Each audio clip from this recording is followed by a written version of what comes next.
Hey mga ka-EA support, today's video nandito tayo ngayon sa open area. Kasama natin siyempre Team Summer at nag-iisa natin na pang South sa BBC Manila. So ang update, so kahapon nag-post ang pamunuan siyempre ng BBC. Ayan, all affiliates ng BBC. So last week nag-cancel to ng race dahil sa sama ng panahon.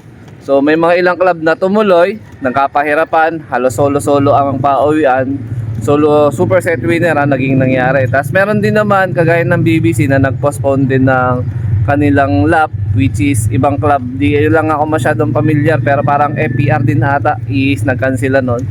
So this coming Friday ang basketing ng ating third lap na continuation. So instead of last week San Andres Quezon, and then dapat San Andres Quezon din itong magiging lap natin sa Sunday. Pero dahil nga kagaya na sabi ko nung nakaraang vlog ko is magkakaroon to ng conflict regarding sa Page A National Race, no? So instead of San Andres Quezon is talagang tatalon, todong talon ang gagawin ng lap natin, no? From Buena Vista Quezon ng second lap, San Andres Quezon dapat eventually idilipat nga, ididirekta na to ng Legazpi Albay. So ang air distance mga kalapatids ng ating karera is nasa 345 kilometers na agad-agad. So yung huli nating lap na 190 or 191 kilometers dyan sa Buena Vista Quezon, tatalon tayo ng todo ng 345. So more or less 160 or 155 kilometer air distance ang magiging gap ng ating race para sa padating na linggo. Ayan. So yung atin, kagaya ng paulit-ulit kong sinasabi, no bearing naman na tayo sa race, pero ang habol ko na lang dito is good markings para nga sa national race, no? So complete basketing pa tayo dito sa ibon natin kay Lady Ingrid, pero zero clocking pa tayo. Ayan. Balay natin medyo magbago pa ihip ng hangin mga kalapatids, no? So ito yung panahon sa ngayon dito sa amin sa San Jose del Monte, Bulacan. So yung TDFC dun sa mga members tsaka hindi pa members, ayan, kontakin nyo lang syempre si Arjun Boy Kabahog. So nagkakandak na rin sila na initial club training, no? Parang advanced club training. So tayo, hindi pa ako makahabol ng club training, gawa nga na ng pedering ako. So kakasimula pa lang umikot ng mga ibon ko dito ulit sa area ko. Ayan. Yung location ng ating loop nandun sa may likod nito. Parang 3 block ang pagitan nung mismong area na yan. Ayan. So plano ko by next week magsisimula na rin ako mag-toss, no, ng pakonti-konti para makahabol tayo sa kinakandak na advanced training ng summer ng TDFC. Ayan mga kalapatid. So ito yung ating Team Summer together sa ating Lady Inbreed na pang South. Ayan. So yung pang summer natin, 6.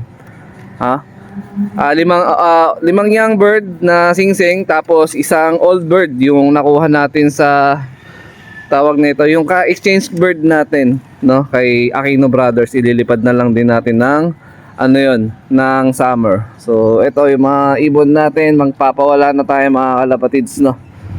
Ayan.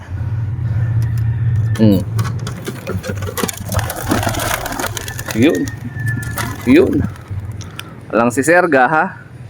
Ayan, pakawala tayo ng ating ibon mga kalapatids. So ayan, 6 na ibon. So ito yung training box natin. Ayan.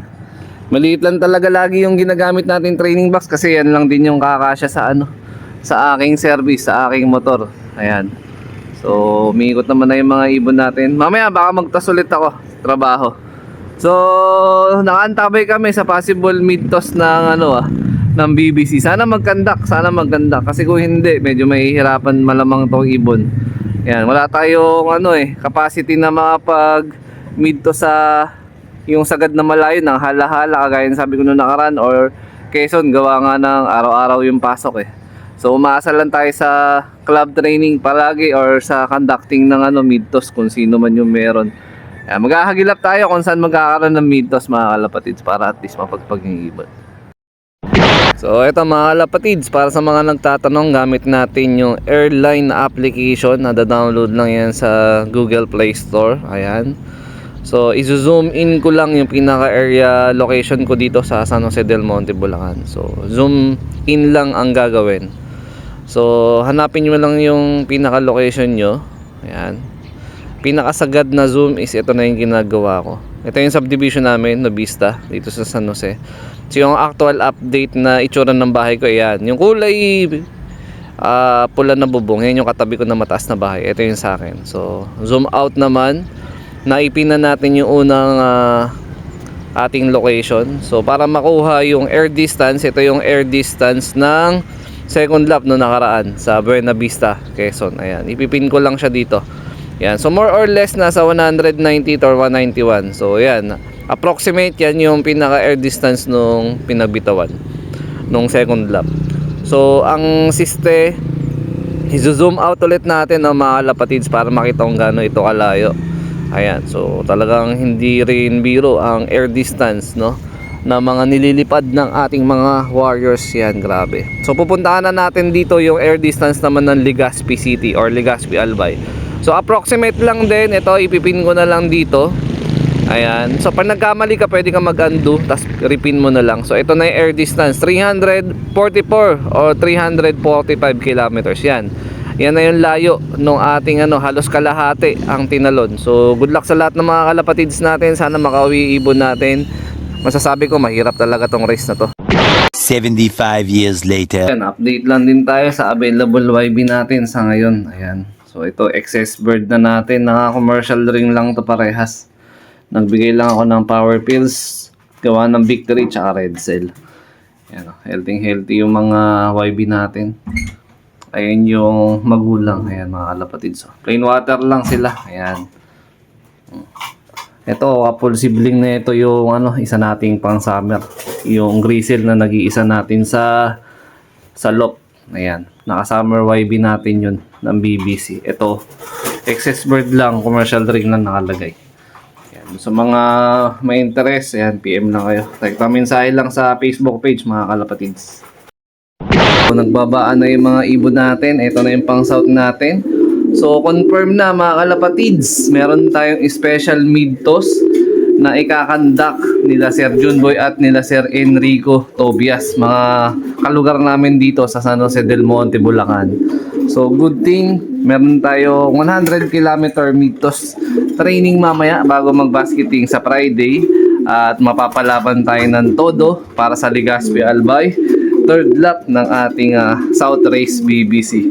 Ayan, so ito na lang ang nag-iisa natin na panlaro. Ayan, combine niyang PHA, oblong ng national race. Yung violet dyan, singsing ng BBC. So isa nating nawawalang ibon na si Admiral, wala na. So kinalimutan na natin siya. Naway na sa mabuting kamay ang ating ibon na si Admiral. So ito yung nag-iisang solo inbreed natin. Inbreed na to na anak ni Batusay Cross dun sa rektang lola niya, kaya inbreed.